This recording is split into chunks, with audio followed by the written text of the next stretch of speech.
Muy buenas noches, Julián, buenas noches, Diego. Lo mismo para todo el personal en cabina, un saludo muy especial en esta ocasión que quiero hacer extensivo a todos y cada uno de ustedes, queridos oyentes que nos acompañan en esta oportunidad, cuando vamos a hablar un poco sobre lo que son los lineamientos de la psicología bioética. Para entender hoy por hoy cualquier disciplina, cualquier ciencia, es muy importante iniciar por los orígenes etimológicos. Esto quiere decir el origen de las palabras. Cuando vemos qué es la psicología bioética, vemos que psicología viene de psique, que es alma, y logos, tratado, de manera tal que es el tratado del alma. Y como han cambiado los términos en el transcurrir del tiempo, la interpretación, los significados, hoy en día entendemos que esta alma fue visionada como algo interior del ser humano, es decir, que la psicología es el conjunto de elementos que componen al ser humano en todo lo que no es biológico y en todo lo que no es espiritual, aun cuando hay una intrínseca relación, ya que sabemos que todos nuestros procesos psicológicos están movidos por procesos neurobiológicos o neurofisiológicos. De esta manera, la psicología es la ciencia que estudia nuestros pensamientos, nuestros significados, nuestras interpretaciones, nuestras emociones, esa anatomía emocional que también tenemos nosotros los seres humanos, nuestra manera de relacionarnos con nosotros mismos, con los entornos, con nuestras esferas espirituales. Y por ello es muy importante entender de que en toda esta búsqueda de la psicología llegaron personas, incluso anteriores a Freud. Después llegó Freud con su psicología del yo, donde después viene todo este tema del psicoanálisis. Del psicoanálisis se van creando las escuelas de Nueva York, que se fundamentan básicamente en todo lo que son las defensas, la mecánica de la ansiedad y la angustia, esa angustia existencial, y de ahí ya se empiezan a hacer más que unas disciplinas filosóficas o psicológicas filosóficas, ya doctrinas netamente científicas, donde se van generando ya las teorías mecanicistas de la psicología,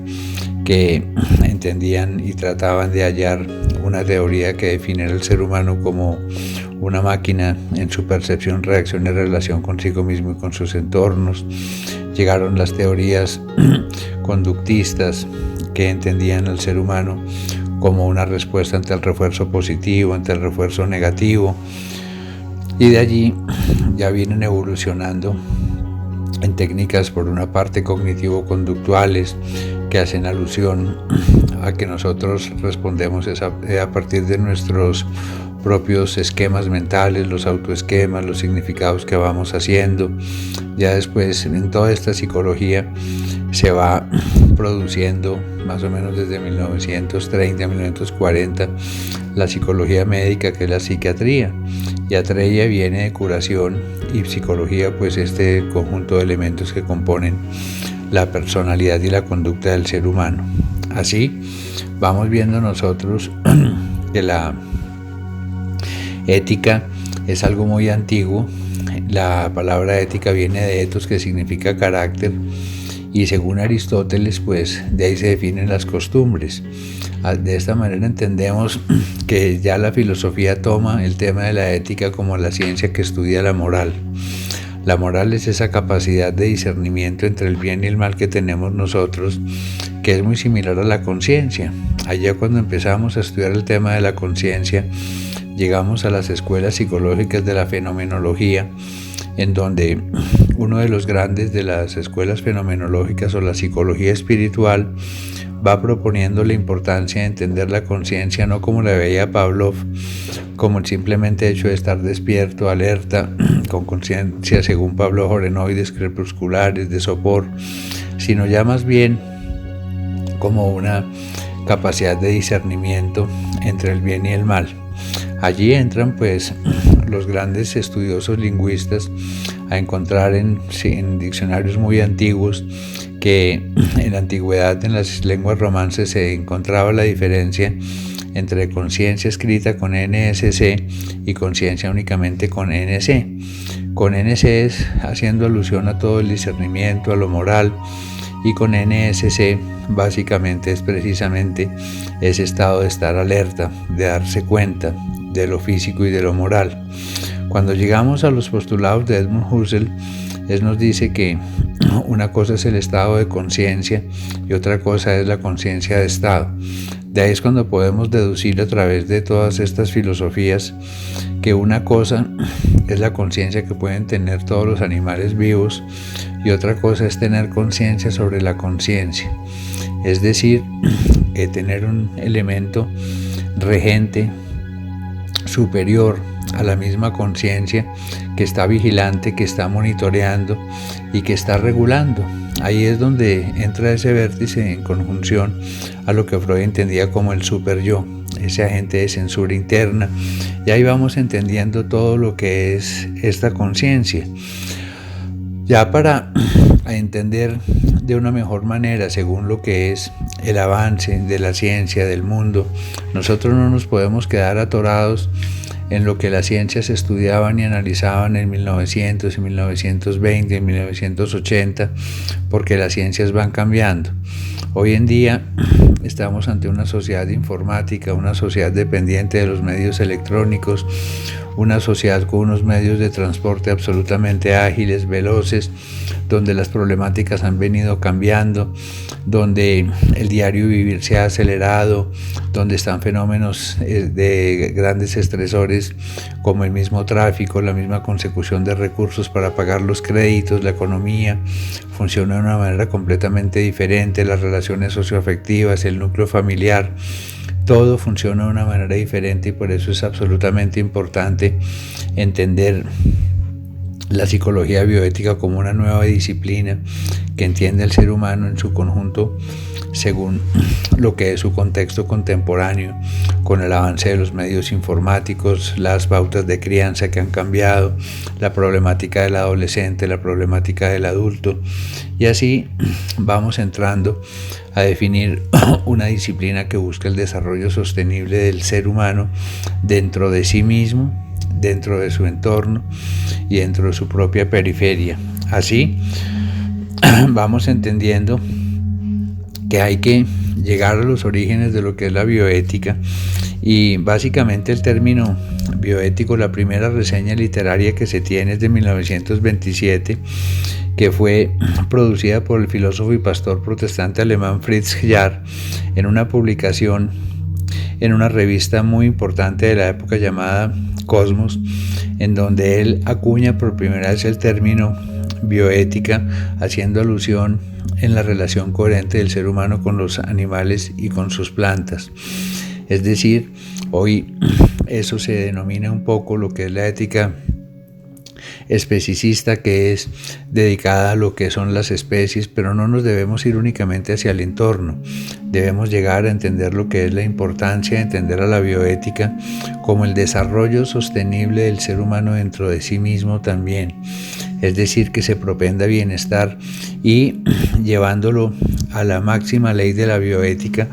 ya como fue entendida 43 años después a través del Dr. Potter, que él revivió el término y básicamente lo definió como la ciencia de la supervivencia. Es decir, es sobrevivir dentro de nosotros mismos, sobrevivir en un entorno no humano y sobrevivir en un entorno de fauna y flora, pero no únicamente de sobrevivir de una manera egoísta, sino en una política de interdependencia, procurando el desarrollo sostenible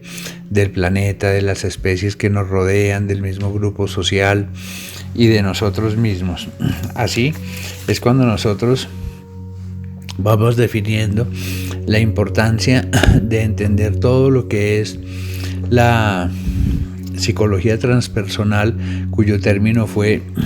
propuesto por uno de los grandes de la psicología, que fue un suizo, Ludwig Binswanger, en donde él propone 3 pulsiones básicas del ser humano: la pulsión transpersonal, que es las relaciones interpersonales, la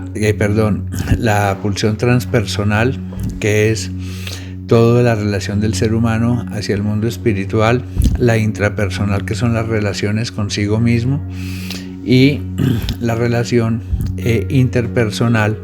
que es las relaciones del ser humano con sus entornos. De esta manera estamos viendo que esas tres pulsiones del ser humano son las que son absolutamente importantes para entender y definir la psicología bioética. Es decir, el desarrollo sostenible dentro de esas tres pulsiones va llevando a entender la importancia de que nos veamos nosotros de una manera holística, de una manera completamente integrada, no únicamente como mente, cuerpo y alma, sino a través de las 8 áreas de desarrollo que propone la psicología bioética. Son áreas de afluencia, eso quiere decir que pueden fluir, pueden bajar, pueden subir, pueden estar en peligro, en emergencia, en normalidad, en afluencia de bienestar, o en una relación de potencia o de suprema potencia. Ahí es donde vamos entendiendo nuestra área biológica, nuestra área cognitiva, donde está pensamiento, intelecto y creencia, nuestra área emocional, nuestra área socioafectiva, que es importantísima, nuestra área ocupacional, donde encontramos el área laboral y el área académica, el área sexual, el área financiera y el área espiritual. Así, nosotros estamos viendo que a través de la psicología bioética procuramos de una manera completamente hábil y a través de una destreza de identificar, aceptar, asumir y resolver, ir logrando llenar esos vacíos de una manera completamente coherente a través de la autorrealización, que es uno de los temas más importantes de la psicología propuesta de uno de los grandes de esta disciplina en el siglo pasado, que fue Abraham Maslow. Así, estamos nosotros viendo que el ser humano tiene una serie de defensas, una serie de ansiedades básicas que lo van llevando a generar pensamientos dicotómicos, que si algo está mal, todo está mal, y por ello es muy importante el entendimiento de la psicología interna de la misma persona, su autoconocimiento, para que a través de este conocimiento de su manera de pensar, la usanza de sus pensamientos, cómo son sus significados, cómo está dándole un significado de realidad y de verdad a sí mismo, de sus propios entornos, vaya logrando suplir y desarrollarse para llegar a la plenitud. Estamos viendo nosotros una sociedad que procura grandes vacíos interiores, donde el ser humano cada vez se siente más vacío, con menor plenitud interior, y por ello es tan importante aprender a resolver esos vacíos interiores a través de esta serie de lenguaje psicológico, la psicología bioética. Así, nosotros estamos viendo que la psicología bioética nos propone también que existen una serie de dinámicas socioafectivas donde hay unas jerarquías en todo lo que es la pulsión de la afectividad, de la jerarquía de las importancias, que sin ser egocéntricos, la primera dinámica de hecho de cada quien es el sí mismo, porque nosotros somos las personas más importantes de nuestras vidas. En segundo orden jerárquico están la pareja y los hijos, que es la familia nuclear. En la tercera es la familia extendida, padres, madres, hermanos, etc. Ya la cuarta dinámica es el núcleo social donde se desenvuelve la persona. En la quinta dinámica ya encontramos a la sociedad, a la humanidad en general. En la sexta encontramos todo lo que es el universo físico, y la séptima es Dios, que es el mundo espiritual. Es la séptima porque Dios es omnipresente, es ubicuo, Dios es el gran sustentador. En Él vemos que hay una trilogía de voluntad, de virtud y de verdad, siendo pues la energía suprema, el máximo creador. Vemos que es el Padre de todas las virtudes, y a su vez pues es el sustentador y tenedor de la verdad. Es decir, que sin esa sustancia de energía, virtud y verdad, pues todo dejaría de ser, y Él está presente en toda su creación. Y es que hay una gran diferencia entre el verbo ser y estar, es en quienes logran entregar su vida y su voluntad a su cuidado, sin olvidar nunca que el máximo esfuerzo lo debe hacer el sí mismo, porque Dios nos va a ayudarles con lo que nos hace falta. Allí es cuando empezamos nosotros a entender que definitivamente debemos llegar al pleno convencimiento de que hay un mundo espiritual, así como existe el magnetismo, así como existe la electricidad, como existe la temperatura, como existe la misma luz, que los ojos no la ven. A manera de ejemplo, pues está la luz, nosotros la luz no la vemos es el reflejo de ella, captada a través de nuestros ojos y ya el estímulo bioquímico que se hace en el cerebro para poder definir los colores. Así vemos también el magnetismo no lo vemos sustancialmente, pero podemos percibir su efecto, lo mismo la energía eléctrica. Así llegamos nosotros al entendimiento de estas fuerzas espirituales y llegamos al entendimiento de lo que es la psicología espiritual, llegando a la máxima de Jesucristo, que es: no hagas en tu prójimo lo que no se haga contigo. Nosotros vemos que el gran Peter Singer, quien fuera decano de la Universidad de Harvard de filosofía durante muchos años, la propone como la regla de oro. Esa regla de oro realmente es el eje sustantivo y fundador de la psicología bioética, que es amarnos a nosotros mismos y amar a nuestro prójimo, es decir, el amor no como una causa pasiva y únicamente y un afecto, sino como una fuerza que pulsa hacia el bienestar y repulsa hacia la destrucción, es decir, propender bienestar hacia nosotros mismos y hacia nuestro prójimo para poder sobrevivir en afluencia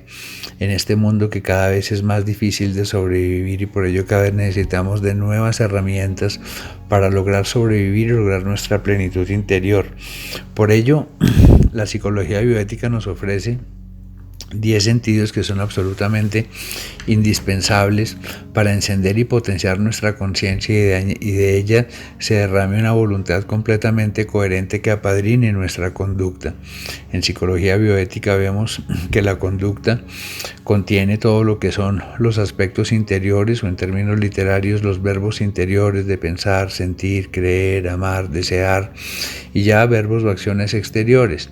Estas acciones exteriores se entienden básicamente en psicología como los comportamientos, que hacia allá es donde llevamos realmente el término la ética, el correcto proceder en nuestros comportamientos, que la ética sin duda alguna está contenida dentro de la moral, porque la moral es la pulcritud y higiene en nuestra conducta, es decir, en la conducta vemos que tenemos tanto nuestras acciones internas como nuestras acciones internas. Por lo tanto, para potenciar y lograr una conducta proactiva y propositiva que busque y logre el desarrollo sostenible de nosotros mismos, no solo a nivel espacial, sino también a nivel temporal, debemos dar luz a estos sentidos, al sentido de certidumbre, al sentido de consecuencia, al sentido de valía personal o de importancia, al sentido de propiedad, al sentido de pertenencia,